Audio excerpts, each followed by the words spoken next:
Starfleet Underground.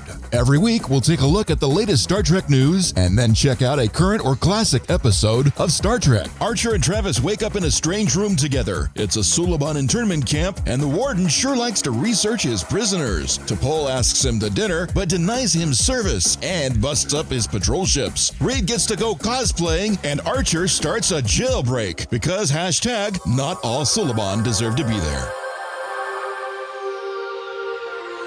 Wow, I can't believe the ship looks so clean today. Whether the dots are on extra cleaning duty or Heather didn't get to the kitchen. What? Oh, the light's on. Good day, everybody. Welcome back to another exciting episode of Starfleet Underground. I am your host here, Nathan Adams, along with our crew. And if you are on Patreon, you know that today's guest is no guest at all. So I have the regular group here. We have Heather. Hi, I'm Heather Ferris. I'm the science officer. And Captain, I need you to sign off on those documents I sent you. I swear to God I didn't do it, and I just need your signature on the paper just to, smooth things out. Okay, what is it that you didn't do? I didn't do it. The Tribbles did it. What did the Tribbles do? And remember, I'm aware they don't have opposable thumbs. So what was it that the Tribbles supposedly did that you're being blamed for? Let's just say that fire was not started in the kitchen this time. It was in your pants? That I could possibly believe. No, it's in the science lab. We have a science lab? Well, that's where I work. It's basically a kitchen with chemicals. Come on. Yeah, it's even better. Oh, my goodness. Now, if she had a fire in her pants, I would believe it with you there, Pat, because your clothes are so tight that if you run too quick, your pubes catch on fire. So. Oh, speaking of which, this is not a podcast for kids. So if you have any kids listening. You were going to talk about his pubes. That's Fooled right. ya, it's a landing strip, so there. Kids get out with a landing strip with an arrow. I've seen it. Oh my God, that's awesome. They have to send out the fire crew for the landing strip because you're coming in too fast. He did an Avatar style. I love it. Yes, he did. So, and also because of the arrow there, he's also an Avatar. Fine. Yep. Because above the arrow is the words yip, yip. So.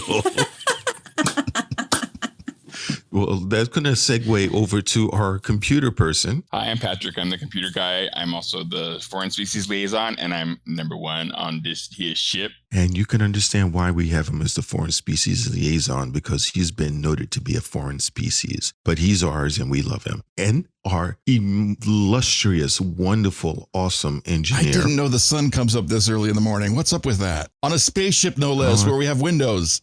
That's because you decided to go away from the geosynchronous orbit on the dark side of the planet. And we made the rotation, and when the sun came up, we were the first to hit it. Okay. Good morning, everybody. Hi, I'm Rocky. I'm the engineer of the show and the ship.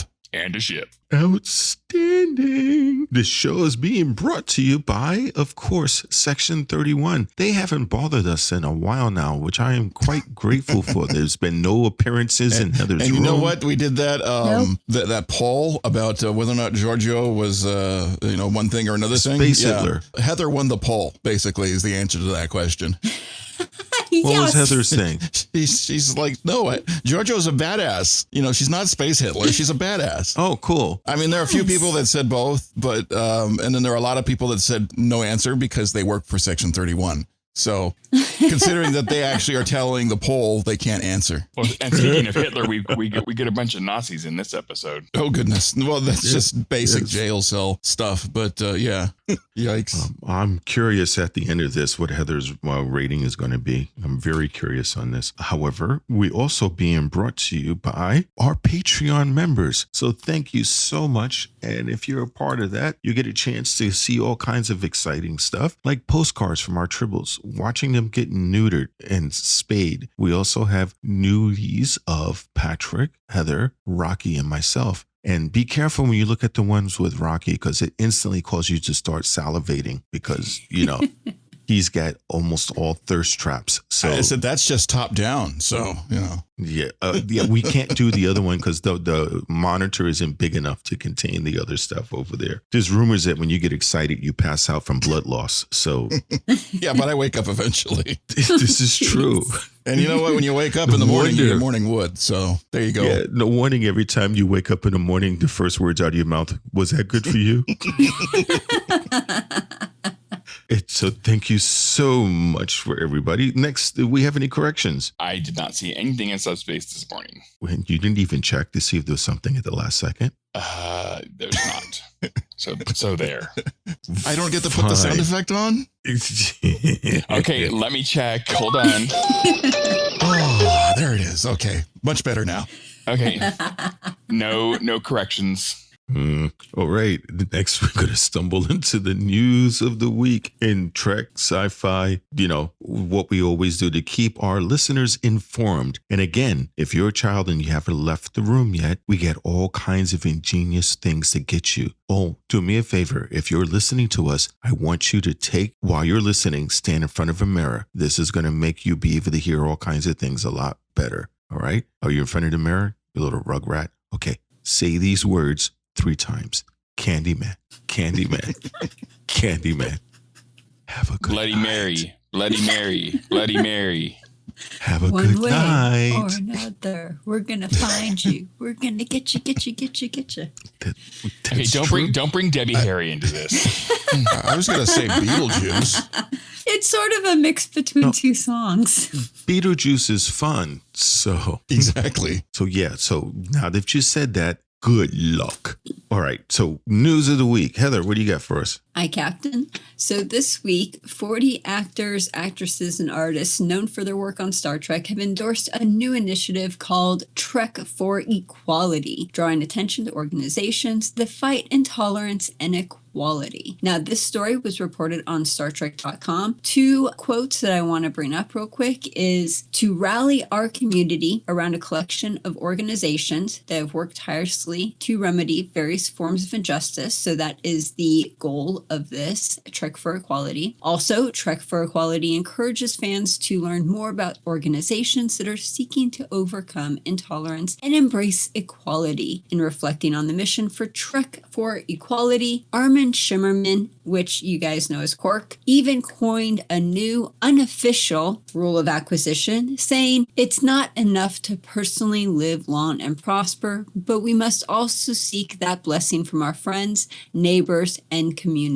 Rule of acquisition number 251, humanity is all of our business. Wow, that is really friggin' cool. That's awesome. Thank you. I like the fact that they're standing up for everybody. It's about time we try to keep bringing Roddenberry's vision of the future into reality. Yeah. Hey, Pat, what do you got? Well, there is a new documentary they're trying to crowdfund it right now. It is 1982, the greatest geek year ever. Star Trek II, The Wrath of Khan, is still considered to be by many the best film in the franchise, and it arrived in theaters June 4th, 1982. So its birthday was yesterday. Happy birthday, Wrath of Khan!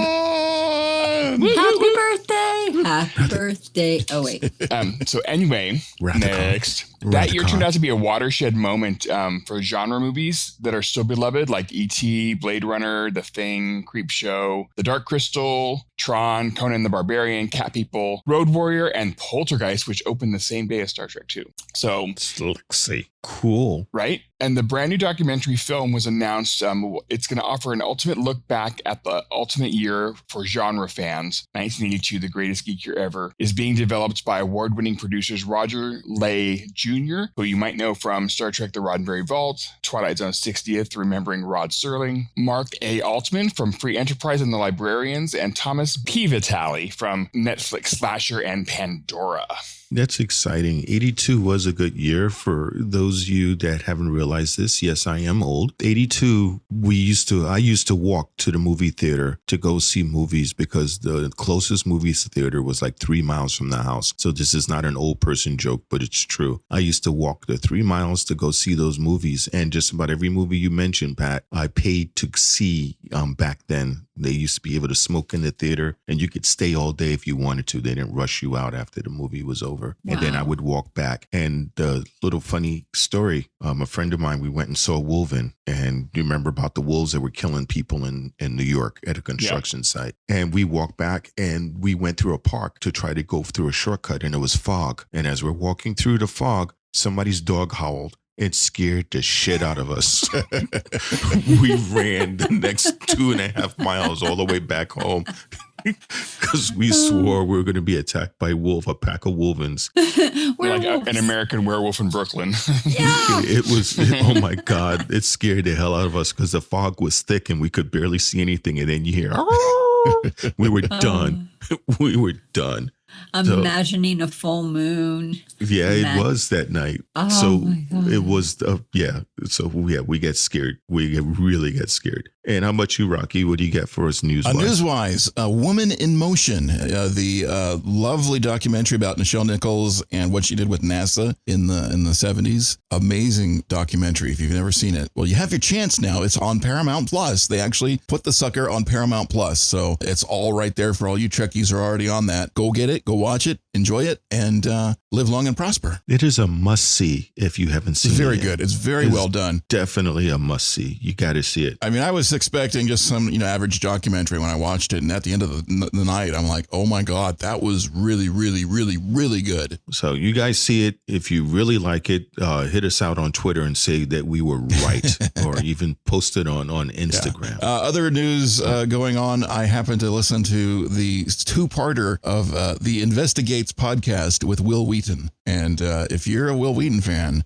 you probably know half the stuff he's already saying in it, but it's still a good interview. They actually played Never Have I Ever for like the whole of the first episode. That's cool. Oh, that's fun. Good show. So where do we find that? It's that a podcast. So if you look for all your regular places you find podcasts, just like this one, unless you're going right to our website to find us, go to find a regular podcast. And that's, of course, the Investigates podcast with Gates McFadden. Awesome. I'm going to add that to my list. You always find the best podcasts, right? Well, I found us, right? So, this is true.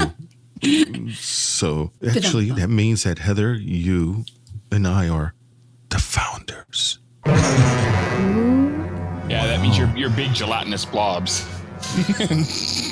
We weren't talking about what happens when you go get in the bathtub. Okay, so... Oh, and the documentary is woman singular. Yeah, and there's no A in front of it. So it's just Woman in Motion. Yeah, because I was just trying to look it up, and I was typing. Oh, you probably got the porno version. Motion. You don't want that one. Yeah, it's like come on, no, baby, do the woman in motion. I'm still on the founder's comment. I'm thinking like I'm going to have to get plastic surgery, and I'm going to have to get Botox. No. You can change shape, whatever shape you want. You can be. No, maybe that explains what I could have sworn, because the Tribbles aren't supposed to talk, but they made noises outside of Heather's room, and the translator, I thought the translator was broken. Maybe it wasn't. It was like, victory is life. So she's got her whole little tribe of Jemadar Tribbles. Those little shits. I didn't know they were out there saying that. So they're sucking on some Ketracel White and hanging out in front of your cabin. Yeah, except they're pretending the sugar is Ketracel White. So time for some punishment. My news today is that, with Star Trek Strange New Worlds is deep in production on its first season, and they're being completely hush-hush on it. However, Rebecca Romijn, who plays number 1, is no exception. She was speaking with Looper because she's going to be in a new film called Endangered Species. And of course, it went into her role on Strange New Worlds. And she was just really Trek-Teasing us about what to expect when it airs next year. She says it's been going on for a while now, and it's going to continue into July. And she says that they're on the 7th episode right now of the 10-episode arc, and they're not allowed to say anything. But she said that there's tons of Easter eggs, literally tons. And for those of you who don't know enough about Strange New Worlds, it's going to be about 10 years before Captain Kirk takes over the Enterprise. And it's at the same time as Discovery, basically. Yeah, so it's going to be very exciting. And the fact that she has the giggle fits it speaks well of what the show's going to be about because she was a fan of the show also. But come on, only 10 episodes? Come on, man. Give us more. It's production value versus quality versus quantity these days. Yeah. I want more. No, 10 episodes is great if they give us good stuff. Do not give us Enterprise with 26 episodes or 28 episodes. Please don't. No, give us 10 good episodes. Please don't, because that would kill Heather for research. Yes. So let's not do that part. Okay, we got all of our news and stuff out of the way. That means that our incredible science officer is up. Hi, Captain. So this week's episode is Star Trek Enterprise, Season 1, Episode 21. Just saying. Detained. It first aired April 24th, 2002. Teaser. Get out! After a night of partying hard, Travis wakes up in a jail cell with no memory of how he or Archer got there. Luckily, the cell door is unlocked. However, unluckily, there are Suliban everywhere. That was kind of freaky in a way. If you can put yourself in that position, you wake up and you don't know where the hell you are, and you're in a strange location, and you still have your clothes on. So, like, what the hell? When you wake up next to your captain, you're like, "What the fuck? Who slipped me?" That was one hell of a party. You look up next to Archer. Holy cow! Yep. Oh my god! What the hell were they drinking or smoking? They were just scanning some wild energy readings, man. Seriously. He got some new gummy bears they wanted to try. Just like he turns around and it's like, Archer, does your ass hurt? Mine doesn't. Okay, we're good. Okay, we're all right. Nothing crazy happened. Yeah, we're good. We're good. If you're doing it right, it should hurt a little. But in a good way, right? Exactly. You want something to remember them by. Long after they're gone. Oh my God, I guess so. Seriously, every time you sit down, you're like, oh, Bobby. Who's Bobby? It's his blow up doll. It's a dot. Please, I don't have one. You do. Every time I go by your quarters, I smell burning rubber, so I know you're always at it. Mm-hmm. Yeah, I'm burning an effigy of you. That's what it is. Please. It was a short teaser, and it was, I think, is one of the shortest teasers we ever had. Yeah, it was pretty short. I was noticing really quick the holding cell, their holding cell game stepped up. The set looked phenomenal. Yeah, it did. Last time we were at these, Archer was in a holding cell. It was literally an old shack in the back of somebody's yard. This place looked really phenomenal. It did. They decided, someone looked at the earlier episodes and says, we got to step our game up. Well, didn't they actually had bedding in this one where the last time it was just a dirt floor. Yeah, real classy place. So, they probably made sure they had a bed because of Archer's old polo injury for his back. They wanted him to be comfortable. So basically, after the last time they were kidnapped, this is like the Ritz. Well, Colonel Grat did do his homework on them, so he probably did know about the polo injury. So, yeah, this is true. And he was a nosy motherfucker, man. Oh, yeah. But he's a hell of an actor. Yeah. Okay, let's go to, I guess, the next section since our teaser was so short. First off, before we go to the next section, so we have trivia. Can you guys tell me the theme for all of the different acts? So every title after a teaser, act 1, act 2. Tell me if you can get the theme. Oh, that's good. So the first one was Get Out. Okay. The second one, Act 1, Detained. Just as Travis starts gaining his bearings, an Archer wakes from his slumber, an alarm goes off for a random inspection. The ward sees Archer and Travis and invites them up to his office for a little chat. Okay, I'm summoning my inner Patrick here. What happened was Archer and Travis unknowingly stumbled. See, you do it so much better. Archer and Travis unknowingly stumbles into a war zone and were mistaken as the enemy and were attacked, captured, and placed in an internment camp. But after a background check, they received a green light to be brought before a magistrate in 3 days. Enterprise was notified of the situation, and Travis and Archer are taken back to their cells. Later that night, during dinner, Archer goes to refill his drink and ends up starting some shit with the locals, causing them to stay out past curfew. Donique, the Suliban, is thrown into isolation, leaving his daughter alone for the night, and Archer feeling guilty for being a dick and starting some shit. Well, typically when you're locked up in prison, you either become somebody's bitch or you beat up the first person you run into. So that's all Archer was doing, was running the regular prison gag. He was like, he wasn't about to become somebody's bitch. So he picked up on somebody who fucking stepped in front of him on the water line. But if his ass was already hurting, doesn't that mean he was already someone's bitch? That was the night before. That doesn't count. Okay, it's a daily thing. Got it. I said how beautiful the set looked. I was sitting there looking at it going, you know, they've got some really large windows for a prison cell. Every prison cell that I've seen, and for some reason, I've actually seen a couple. Don't ask me how, but the windows are not usually that big. Mm-hmm. Rocky's doing them porno versions of, It was a video project. I will admit it was a video project, but I don't think anything ended up on kink.com. But kink.com, what? The windows were kind of large, but at least you could climb right out of those suckers if you wanted to. They gave, well, if they know about the Suliban scaling the walls, they wouldn't. Yeah, so there's that. probably some major force field erected somewhere that we just don't see. But I was sitting there looking at it going, aren't those windows a little big? So when you were asking him if we could give the title for this one, I'm like, how about When Old Friends Collide? Oh, there you go.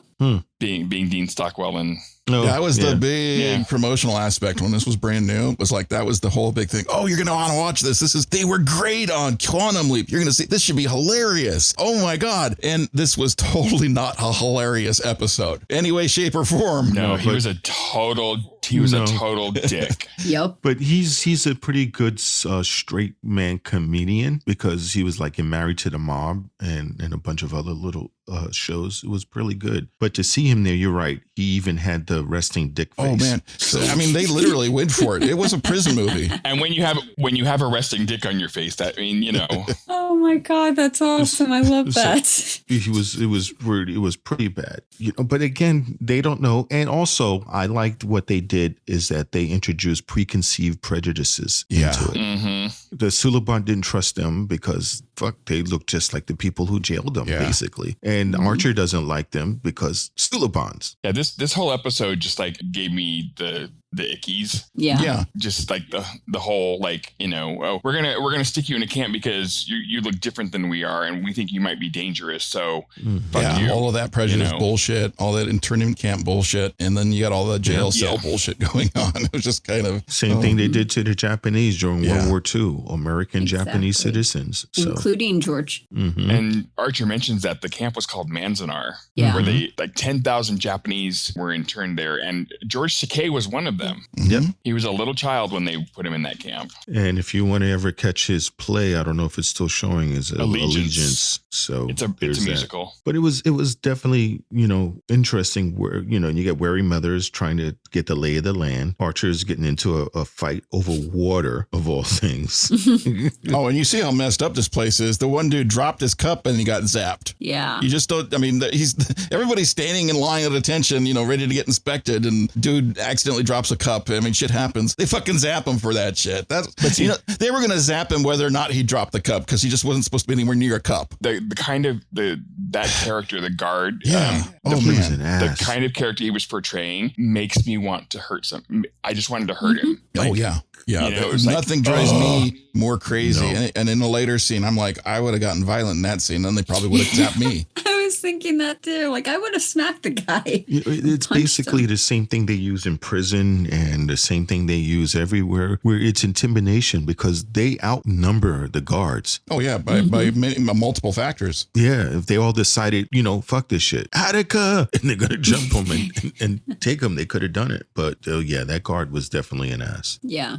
And he looked like it too. I mean, he had total resting dick face. Yeah, he was a good bad guard, basically. And then at the end, where into the scene where Archer, you know, is talking to the guy and they're after curfew all of a sudden, like just a minute after, just like a moment after. And he was just chatting with the alien. It wasn't his fault. It was the alien's fault. But, you know, and Archer didn't know. And the punishment is to send the guy into isolation. And that shit is not any joke. No, that wasn't. And then you get a guy who doesn't even allow you your fucking phone call because it's like, okay, you hear, I want to call my ship. No, it's against regulations. No, it's not. No, and we also happen to store you several days away on another planet. But no, we ain't doing shit for you except holding your ass. Mm-hmm. It's like, what the hell? They didn't even allow his one phone call, not even for his lawyer or anything. No, too much. Next sections. Oh, before we go on to the next section. So one of the things they were saying in that meeting was your curiosity almost got you killed. And I'm thinking, yeah, no shit. How many times have I said that about Archer? You guys know the 70s show with the father?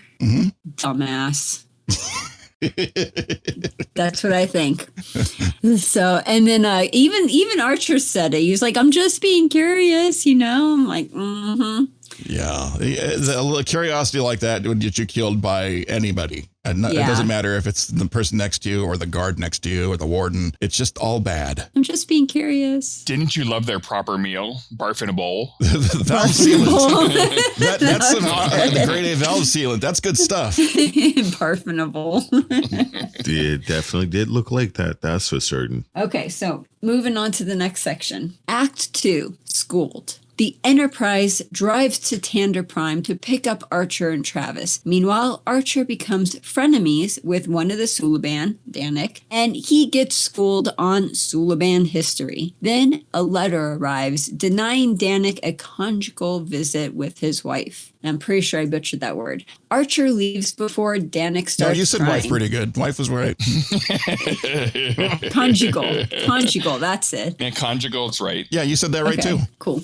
Later, Archer is dragged to the ward's office where he immediately blurts out that he's been talking to people and he's learned a few things. When the ward demands to know what he knows, Archer clams up, and then the ward strong arms him into talking. If only Archer had kept his mouth shut in the first place, he wouldn't be in this mess. The size of the balls on Archer are like 3 sizes bigger than usual because to pull that shit. Well, that's what happens when you have blue balls. Well, when you when you're locked up in a prison, I mean, yeah, call it what you want, call it internment, call it a camp, call it, a big Day spa cement building with big, people walking around going, hey, I like your mouth or other things. You got a pretty mouth for a boy. Oh my. So, but to come out and attack the system like that from within is so dangerous. Bravery, courage,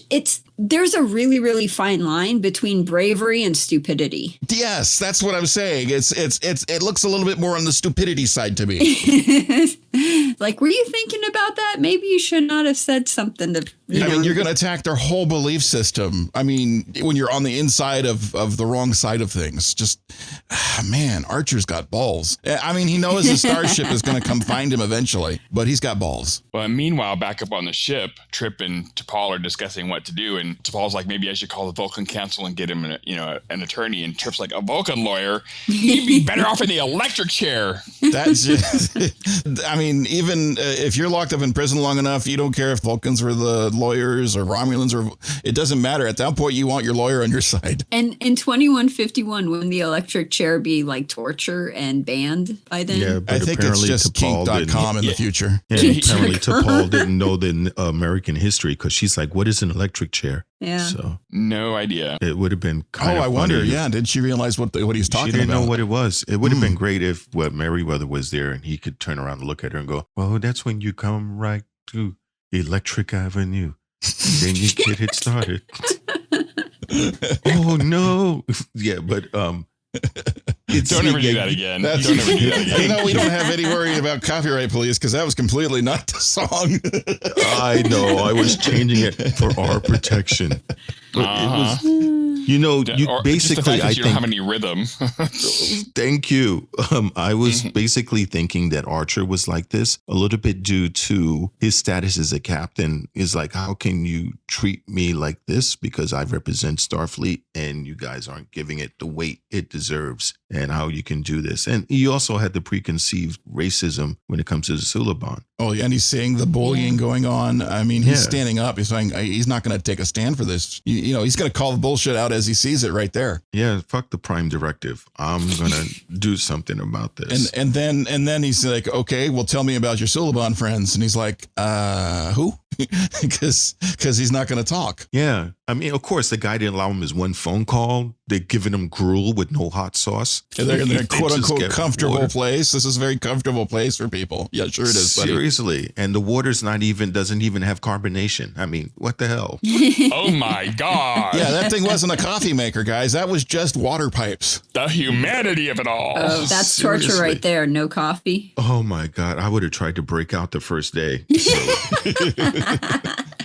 I need my coffee. I mean, and he's getting accused of guilt by association right off the bat. You know, so you ever been to Oklahoma? Heard of Broken Bow? I mean, it's we know they were something went down. Some nosy motherfucking Tandarans, man. I mean, like he crawled up their butt. Yeah, where they kept their computer records in the shuttle. Yeah. I mean, just like, oh, well, I know about your wife and I know about Broken Bow and I know that there was a Suliban. I know Silik was there and I know he told you about the Temporal War. It's like, dude, I mean, do you know what size my penis is too? I mean, come on. It was Probably like, would have done that. It says yes, flaccid or erect.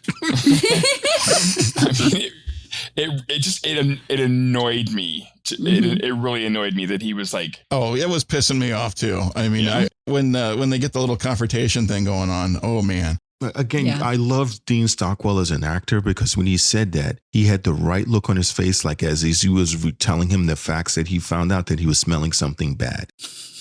He just had this like, did Archer fart? Because he had this smell what look the on rock is cooking? So it was really bad. And then, after, he's like, I don't trust him. I think he's working for the Suliban. Do you know what year the Suliban homeworld was destroyed? What? Or became uninhabitable? I was going to say, I don't think I have the Hallmark card. What year was that? Earth years of 1851. Whoa. Oh, wow. Takes you back in time. Yep. So their world had become uninhabitable in Earth's year 1851. So, wow. And they became refugees. So all over the place. No wonder it kind of gives you an idea why the other Suliban took the deal to get genetically modified. Because if you get everywhere they go, they're being treated like the way they're being treated on this world. Mm-hmm. It's kind of messed up, Does anybody else has anything else to say for this section? Going back to the smell when we were talking about, smelling.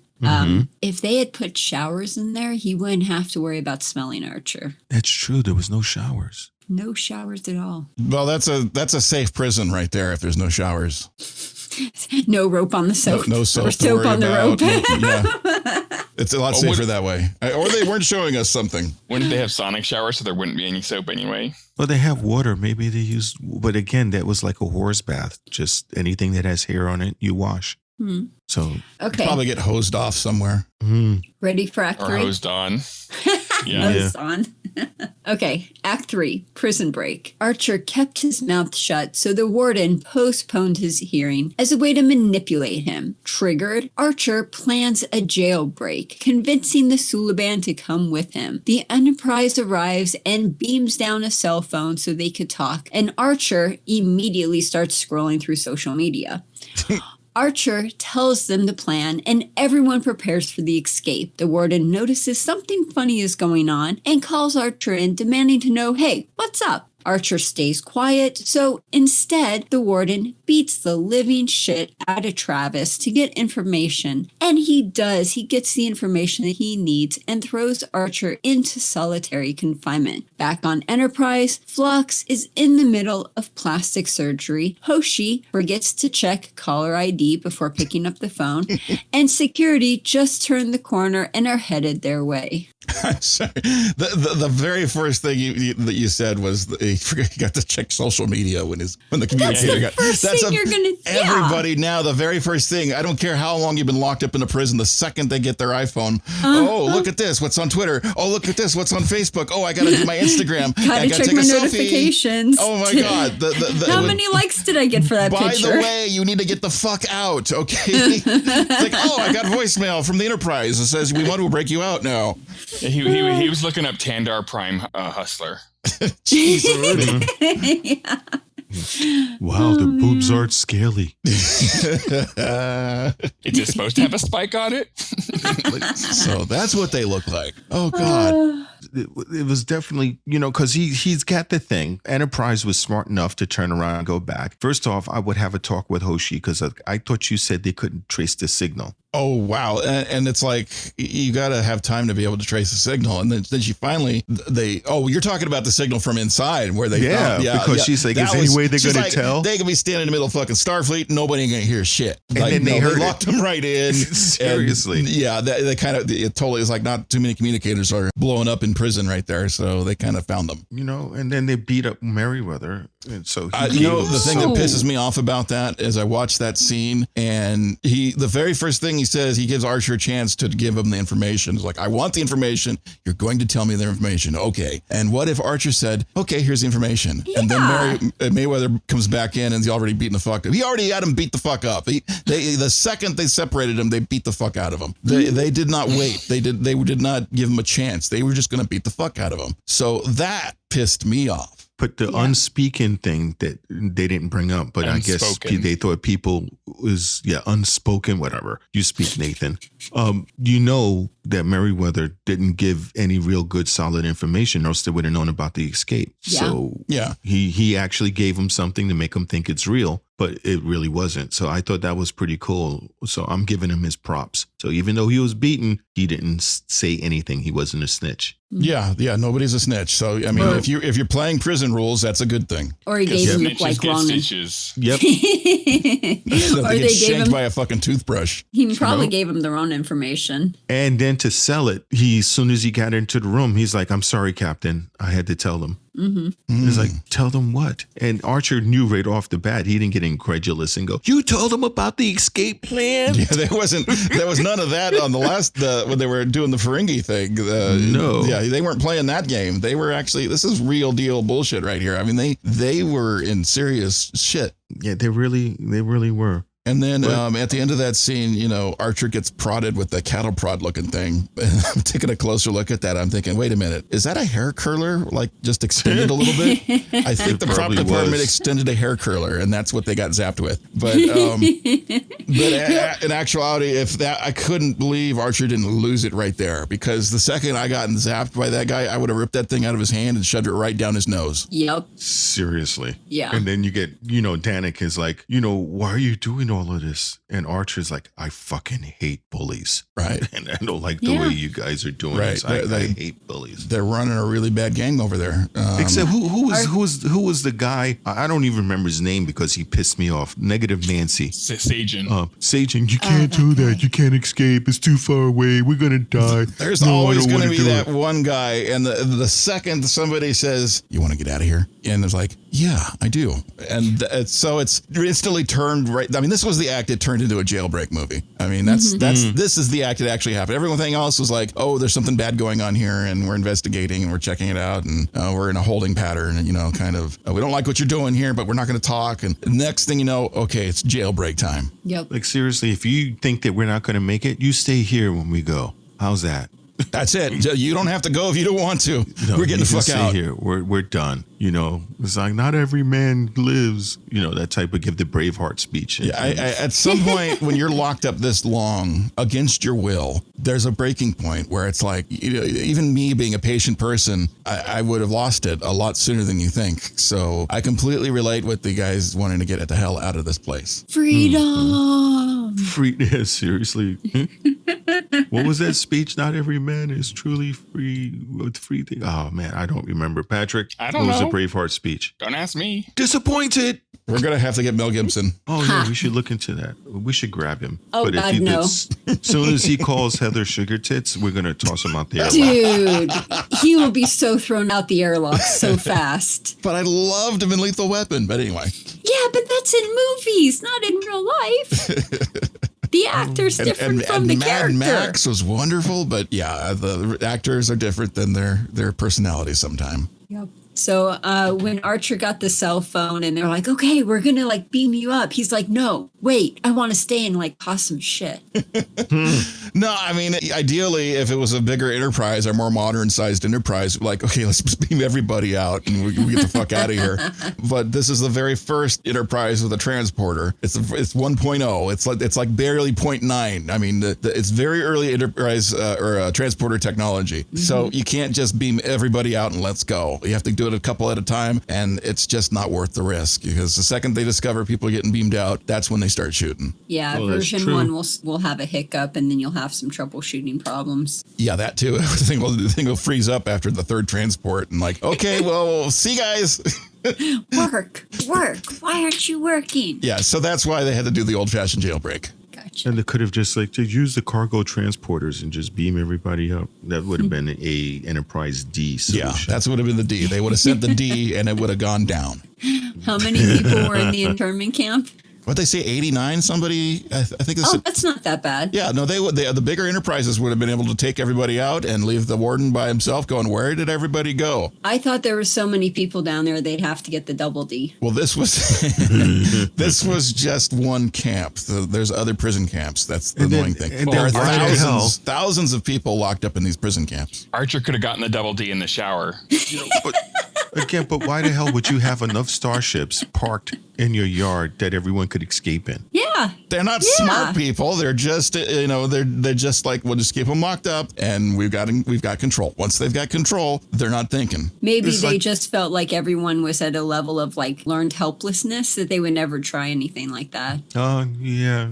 I mean, they're dominating. It's like, it doesn't matter that we have all their ships over here. We're in charge and we're running things and they don't know. They don't care. It doesn't matter. If you beat someone down for years upon years upon years, they're not even going to try. I mean, they zapped the dude over a fucking cup. Yeah. Yeah, that wasn't fun. Okay, I guess we could go to the next section unless anybody's got anything else. Aye, Captain. Act 4, Net Force. On Enterprise, T'Pol is done dealing with these pranksters and orders Hoshi to send them all of the data, all at once, using up all of his bandwidth and clogging the connections to a crawl. This distraction allows T'Pol to plant a mole in the prison. Once she checks that off her to-do list, she turns around and bitch slaps the security guards, rendering them useless. She is on fire today. Meanwhile, down on the planet, Reed is cosplaying as a Suliban and stirs up some shit, freeing Travis, Archer, and the Suliban prisoners in the process. As they drive away from the scene of the crime, Archer, Travis, and Reed are left to wonder the fate of the Suliban that just escaped, asking themselves deep questions such as, did the Suliban survive, and were they the cause of their deaths? It was interesting because one, you're right, Hoshi decided to, I'm going to go ahead and give you everything. And the guy's reading with interest and all of a sudden it's staticking. That was so awesome. That was the unexpected thing because it's like, okay, what are they going to do? Oh, she's DDoSing them. She's spamming them. No, she's DDoSing them. Yep. So literally she's clogging all their pipes, jamming all their signals so they can't tell they're beaming in Malcolm undercover. Denial of service. It was so cool. It was interesting because she starts off all sickly sweet. Well, as sweet as a Vulcan could be. You want to have dinner? Do you eat meat? I mean, you vegetarian? It's like, what do you want? We can fix it for you. Whatever you want, I got you. I've got to get to know you. Yeah. We got Targ and everything. What do you want? And by the way, let me send you like this video I saw. Oh, and let me send you this video I saw. Oh, and let me send you a few other videos I saw. That's how it starts. You get an email out of nowhere saying, hey, I think you're hot and sexy. I'm like, oh, you do? Yeah. Let me start sending you my hot and sexy pic. Oh, I got to click on the pic. Then your computer's fucked. And then cute little Targ pictures playing with balls of yarn and exactly. Here's the funniest video in American history called Mikey Bit My Finger. All of a sudden you have so many videos. It's like you have used up all your monthly data. She sent all of YouTube to him. You got to watch Two Girls, One Cup. And then comes the piece of la resistance, the last thing that comes over is like, can we talk about your prison warranty? Exactly. Your prison warranties, huh? Your warranty's about to expire. We need to extend your warranty. Oh my God. But yeah, but that was cute. And first off, it shows you again how racist the guards are, because Malcolm comes down and he's cosplaying, as Heather said, as a Suliban, and they don't even recognize the fact that he doesn't. It wasn't belong like, there. hey, you look new here. I don't remember you. That's true. No, that didn't happen at all. He just locked him up, up against the wall, Oh my Like, God, don't that's even so look true. right. Yeah, and it's like, you don't look. And Archer instantly, it's like, I've looked into those eyes longingly before. I know who you are. You're Reed. You can't mistake those eyes anywhere. So that was pretty cool. But yeah, he got there and everyone was full of fire and vinegar. They wanted to get out of there. Yeah. And the big moment of this whole scene for me was the millisecond Archer was able to bitch slap the warden. The second he goes to do it and he doesn't do it. And the other dude like flinches and then he's just sitting there up against the wall as Archer's running away. I swear to God, he's pissing his pants right there. He was about to get the shit. He was about to get the bitch slapped and he's pissing his pants, not knowing what to do. That was a crazy moment for me in this show. It was. You could see in his eyes, he was rethinking his life choices. Yeah. I mean, he really was like, I was just about to get smashed over what I think I'm doing is right. What's going on here? We're going to smash? I mean, it was the moment where the bully is not longer the bully anymore. Yeah, and usually when that happens, you see what a coward they are. And he's also thinking his life choices, because if he had just fucking let Archer go in the beginning, he would still have his job, because he's going to have to answer to people. He's going to have to stand in front of his boss who goes, wait, what do you mean? The whole fucking prison escaped. Yeah, it's like something went down really bad and it was all your fault. It's like, and they all have starships? Exactly. The entire fleet we were about, they're just sitting right there ready for you left the keys in the ignition? What the hell? It's like, seriously, what? That's coming out of your paycheck. And what kind of food were you serving them? Oh my God, they hated the food. What was wrong with you? And they finally decided to use Reed for the purpose they're supposed to use him. He's supposed to be the tactical weapons person, and they kept sending Tucker. But this time, they finally sent the right guy for the right job. I mean, seriously. It's like, what the hell? And he used the plastic explosives on the wall. And that was a really pretty circle he blew in that wall. Yeah, I'm looking at how where they place the explosives, and then you see the explosion. I'm like, whoa, I wasn't expecting a big circle. And it did a really good job. And then everyone starts to escape. They're like, freedom! And Trip is, the shot where Trip is flying in with the shuttle pod and blasting the guard towers and things. And they fly over and you see people running across. And that was just some cool fun effect work right there. And I also like the fact that guy goes up to Mayweather and he goes, I was wrong about you people. He's like, yeah, might as well. I was wrong about you people too. Yeah, we were all wrong. But he had to read him the riot act. He's like, I had some preconceived notions when I got here, and I discovered that I was wrong. What about you? So that's right. You thought we were cabal. What the hell's wrong with you? Yeah, but they made it. They got out of there and they escaped. I mean, they did have that one moment. There's always the moment where the kid is like, Dad, Father. It's like, why didn't somebody just grab that kid and let's go? Come on, we're jailbreaking. You can't just yell at your father over there. That little moment bothered me just a little bit. And it's like, go ahead, run with him. Or it would have been like, I can make another one look just like you. Exactly. Oh, dang. So you just get your ass on out of here. Like Harry. And again, you get these ships like, we're going to attack and destroy your enterprise. Oh. And T'Pol is like, shoot some photon torpedoes at them. She nailed those fuckers. And they go, what are they doing? They're running. It's like, you kicked their ass. This is like, oh yeah, I was scared, right? Please. So it shows they finally, the Enterprise is, not who can beat it up this week. They actually showed some teeth. They were the fucking heroes. I mean, really, they were. Except we don't know exactly how it ended at the end, and they left that. They left you with that slightly bad taste in the end. Yeah. But we do know that the Tardarans are space Nazis. Well, that's true. And they had one of those questions that you never ask someone when they're high, which is like, why are we here? It's like, why are any of us here? Why is any of us here? That was a funny moment. I'm like, oh, wait a minute. It's mind blown. It's a good thing they did that in the beginning of the episode versus the end, because at the end you wouldn't have, that wouldn't have worked.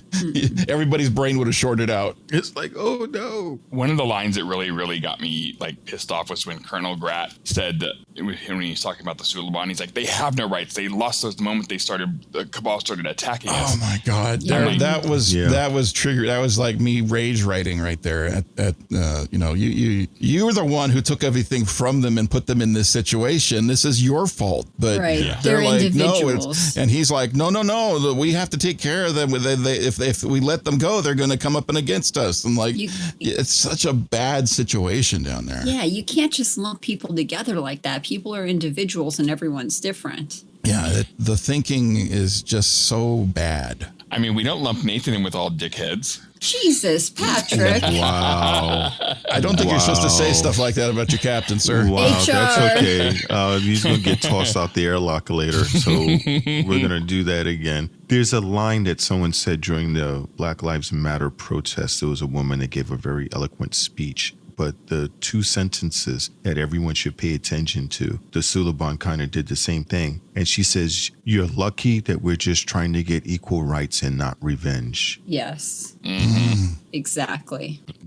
So yeah, they're lucky that the Suliban doesn't all band together and decide, we're going to wipe out these guys, the Tadarians, whatever. Tendarans. It's really weird for me to, when we watched this episode, when it came out, one, we were expecting a comedy and we didn't get that. So it wasn't funny at all. It was actually serious shit. And when they start talking serious like this, when Star Trek starts getting into the deep stuff, it was painful to hear. And me growing up watching this, I'm like, why is this issue still an issue? I don't understand that this is still an issue. Yeah. And meanwhile, in 2020, God, are we in 2021? And this is even more of an issue now than it was then. That pisses me off so much. And like Nathan said, I mean, we are lucky that, they're not trying to get revenge, just equal rights, because if that were the case, the African Americans, the Native Americans, the Japanese, the Irish, the Italians. So many. Yeah. Basically, they would outnumber all the rich white men. Yeah. And I mean, at some point or another in Americans' history, white Anglo-Christians have treated people shitty. Mm-hmm. And put them under their boot, as it were, and thought that they were above the rest of them. It's just, I mean, it's really disheartening. Well, find out France found that out with the king and queen of France. They're like, hey, let them eat bread. Let them eat cake. Oh, yeah, fuck you. Beheaded. So, after a while, people gets to the point like Popeye, it's like, I stands all I can stand, and I can't stands no more. Exactly. So, wait a minute, who got head? No, it's the queen of France. I forgot her name, but yeah, she's definitely they the cake was a lie. The cake was a lie. It was. I'm curious about something, Heather. On your scale, what was this episode for you? Eek. Oh wow, that was a number. 3. Wow, I didn't know that was a number. That was about a 3. It was a 3 for you? Was it a 3 because it was a cringeworthy subject, or a 3 because it was just a bad episode? It's both, and then the way that they could have addressed things in a different way, and I just didn't like it. The interesting thing, looking back on the ratings, this one didn't rate very well. This was the lowest rating in the first season. Which is weird because it's doing what original Trek did, covering a heavy topic. And it was hitting on the whole popularity of Scott Bakula's Quantum Leap history when they brought Dean in. So this was supposed to be a bigger deal. And actually, I look at it and, you see these two actors that were doing more comedy routine type acting. We're being very serious and tackling a very hard and difficult subject. And I thought for the most part, they actually did pretty good because I was driven emotionally. I was getting angry at the parts I should have gotten angry at. Yeah. I guess what it was also reason why it was such a lower rated episode is that I have to agree is that people were looking for, with those two combining together, that they would not be on opposite sides of the fence since they were so much buddy in Quantum Leap. So they were looking to recapture that. And some people probably wasn't feeling it. And you're also dealing with the world at that time was in a post 9/11 thing, right? Yeah. When this sucker aired. So we're probably sick of dealing with the hard subjects. Right after, April 24th, 2002. I mean, half a year away, they were probably, this did not feel like a fun Star Trek to escape to. We want to watch Star Trek and escape sometimes, and we don't want to necessarily think too hard about the heavy stuff. And it took toward the end of the show to get to the jailbreak part, so AC/DC didn't come on and start playing until the end of the show. Done dirt cheap. That too. Patrick? Yep. Patrick? No. What's next week? Your mom. No. Can't do her next week. I didn't sign up for this, sir. Unless you're, I didn't know you were going to do the captain's mom next. Unless you're into necrophilia. Then again, you probably are. So what's going on next week? Next week, we have episode 22, Vox Sola. A fibrous, web-like alien creature comes aboard the ship, and several of the crew members become entangled in it, including Archer and Trip. And it seems Hoshi is the only one who can try to communicate with the creature. Oh, we got a Hoshi-centric episode. Yay. Cool. Oh, that's interesting. That's The gonna webs be we nice. spin. Cool. That's gonna be interesting. I'm gonna look By forward the to way, seeing that. were you guys able to figure out the theme for the headlines, the Act 1 title, Act 2 No, title? what was it? Can you recap them again? Sure, no problem. Okay, so it was Get Out, Detained, Schooled, Prison Break, Net Force, and that's it. Oh, not Netflix. Netforce. I heard Nut Force the first time, and Nut Force. I like Nut Force better. I don't know what's the theme. They're all movies. Oh. Yeah. See, that's why you are a science officer. You caught that one really well. Nut Force is Net Force. Okay, sorry. Nut Force. Nut Force is like the porn version. Okay, Yeah, that's Patrick's movie. That's the gay porn version. Nut Force. Anyway, well, two things about next week's episode. One, it is directed by Roxanne Dawson. Oh, And two, one of the guest stars, Renee Elise Goldsberry, whom you might know from Hamilton. Cool. Yeah. So it's going to be definitely looking forward to seeing this next week's episode. Now we're just about done for our broadcast here. Thank you all for listening, and please don't forget to join us on all our social media. I assume you got to be on at least one of them, or else you wouldn't have found us. So we're on YouTube, Twitter at Starfleet Underground under G. We're on Instagram, SoundCloud, just about anywhere you can find reasonably good podcast shows. And remember, if you don't listen to our podcast, and then you're really not listening to anything, because we're the main source of Star Trek. Well, not the main source. We like to think we all are. right, sir. I think you're trying to. Your nose is growing, sir. Yeah, I know. But thank you, everybody, for joining us, and we had a great time. The crews got special missions they're all going to be doing, and they may regale you with what it is when they get back. So enjoy yourselves out there, and remember, just don't have a great week, but make it so. And if you can, support the show by going to patreon.com/Starfleet Underground. Lots of perks to choose from, and you might even like some of them. Starfleet Underground, beaming into a podcast feed near you.